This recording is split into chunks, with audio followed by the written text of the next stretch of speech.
Mr. President, Dr. Biden, Madame Vice President, Mr. Emhoff, Americans, and the world. When day comes, we ask ourselves, where can we find light in this never-ending shade? The loss we carry a sea, we must wade. We've braved the belly of the beast. We've learned that quiet isn't always peace. In the norms and notions of what just isn't always justice. And yet, the dawn is ours before we knew it. Somehow, we do it. Somehow, we've weathered and witnessed a nation that isn't broken, but simply unfinished.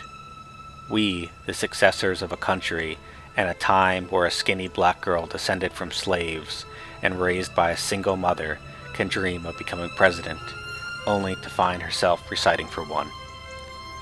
And yes, we are far from polished, far from pristine, but that doesn't mean we are striving to form a union that is perfect. We are striving to forge our union with purpose, to compose a country committed to all cultures, colors, characters, and conditions of man. And so we lift our gazes not to what stands between us, but what stands before us. We close the divide because we know to put our future first. We must first put our differences aside. We'll lay down our arms so we can reach out our arms to one another. We seek harm to none and harmony for all.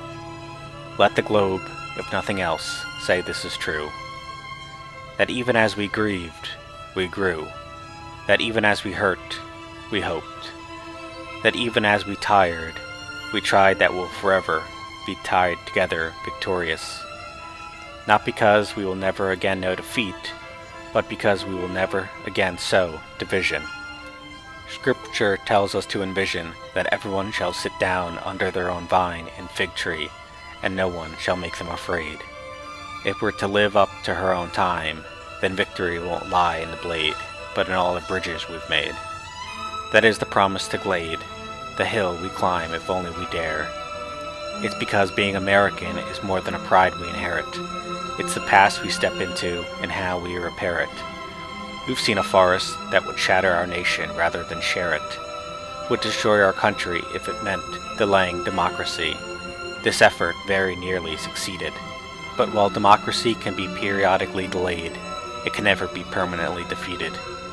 In this truth, in this faith we trust, for while we have our eyes on the future, history has its eyes on us. This is the era of just redemption. We feared it at its inception.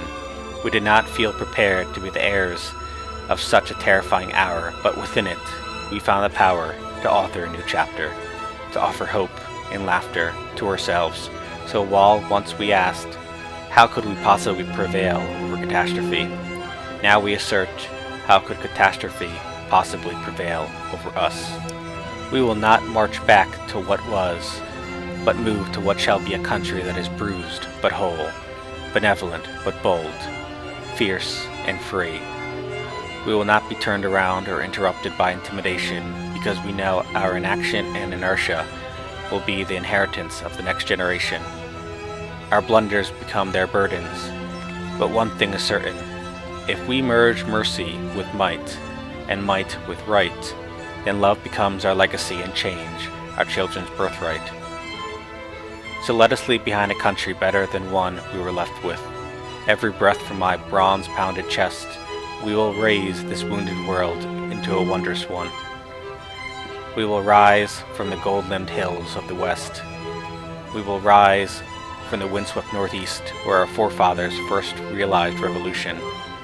We will rise from the lake-rimmed cities of the Midwestern states. We will rise from the sun-baked south. We will rebuild, reconcile, and recover in every known nook of our nation, in every corner called our country. Our people diverse and beautiful will emerge battered and beautiful.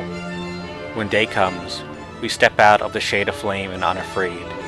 The new dawn blooms as we free it, for there is always light, if only we're brave enough to see it, if only we're brave enough to be it.